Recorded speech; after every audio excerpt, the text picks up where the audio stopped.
నరేంద్ర మోదీ గారి దృష్టికి తీసుకెళ్లి కేంద్ర నాయకత్వానికి తీసుకెళ్లి ఆ రోజున మాకు ఇది కావాలి, మీరు చెయ్యాలి అని చాలా ఇంపాసిబుల్ టాస్క్లు అడిగాం అధ్యక్ష. ఆ రోజున ముఖ్యంగా విశాఖ స్టీల్ ప్లాంట్ అధ్యక్ష. విశాఖ స్టీల్ ప్లాంట్ అధ్యక్ష మీకు తెలిసిందే ఇది, కానీ ఒకసారి మనందరం కూడా దీన్ని గుర్తు చేసుకోవాల్సిన అవసరం చాలా ఉంది అధ్యక్ష. ఇది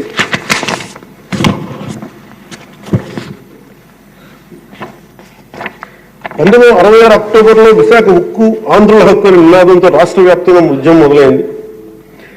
దాదాపు ఉద్యమంలోకి యువత విద్యార్థులు పూర్తి స్థాయిలో వచ్చారు. 1966 నవంబర్ 1వ తేదీన రాష్ట్ర వ్యాప్తంగా నిరసనలు చేపట్టారు. లాఠీ చార్జీలు, కాల్పుల్లో 32 మంది చనిపోయారు అధ్యక్ష. వీటిలో ఒక బిగ్ లిస్ట్ ఉంది అధ్యక్ష, 32 పేర్లు. ఉదాహరణ కొన్ని పేర్లు చెప్తున్నా అధ్యక్ష. టి సన్యాసిరావు, అంజూరి అప్పారావు, తంగిళ్ళ సత్యం, పూల్నేని ఏసయ్య, మస్తాన్, హబీబుల్లా రెహమాన్, బాలమురళీకృష్ణ, సాంబశివరావు, పరాంకుశ్ దాస్, తెలంగాణ జగిత్యాల నుంచి సాయిరెడ్డి, కాకినాడ నుంచి బాబురావు గారు కానీ, ఇలా పీలేరు, ఆదిలాబాద్, వరంగల్, పలాస, ఉమ్మడి రాష్ట్రం నుంచి ఇంతమంది చనిపోయారు అధ్యక్ష.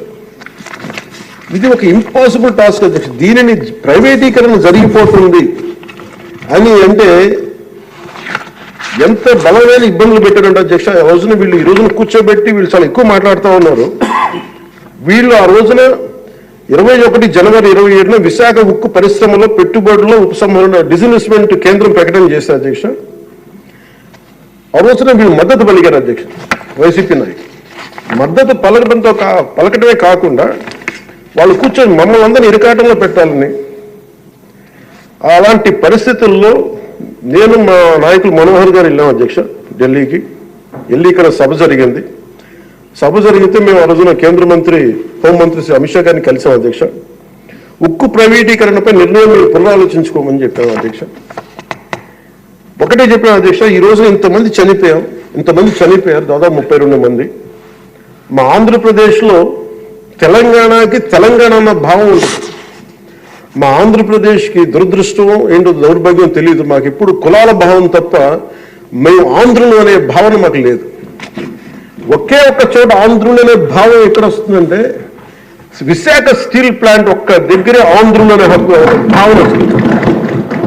అంటే మేము అది నేను చాలాసార్లు అనుకుంటూ ఉంటాను అధ్యక్ష. ఎందుకు విశాఖ ఉక్కు అనగానే ప్రతి ఒక్కరికి ఒక ఏకత ఉంటుంది, దాంట్లో ఐడెంటిటీ ఎందుకు ఉంటుందని ఆలోచిస్తే అధ్యక్ష 32 మంది యువకుల బలిదానం, దాని శక్తి దానికి ఉంటుంది అధ్యక్ష. అది కదిపేస్తుంది. అలాంటిది నేను ఒకటే చెప్పాను, మేము వెళ్ళి సార్ ఇది కనుక మీరు చేయగలిగితే అది ఎవరి చేతుల్లో లేదు, అది మీరు పెద్ద మనసుతో ఆలోచించి డిస్ఇన్వెస్ట్మెంట్ చేయమంటే వాళ్ళు ఒకటి చెప్పారు అధ్యక్ష. మేము గతంలో మీరు ఈ మినీరత్న కంపెనీ ఉంది అధ్యక్ష, దానికి డ్రెడ్జింగ్ కార్పొరేషన్ ఆఫ్ ఇండియా అని, దాన్ని తీసుకోగలిగా కానీ దీన్ని తీసుకోలేమని చెప్పి మాకు కూడా ఏం చెప్పారంటే అధ్యక్ష, ఇది ఇంపాసిబుల్ అన్నట్టుగానే చెప్పారు అధ్యక్ష ఆ రోజున.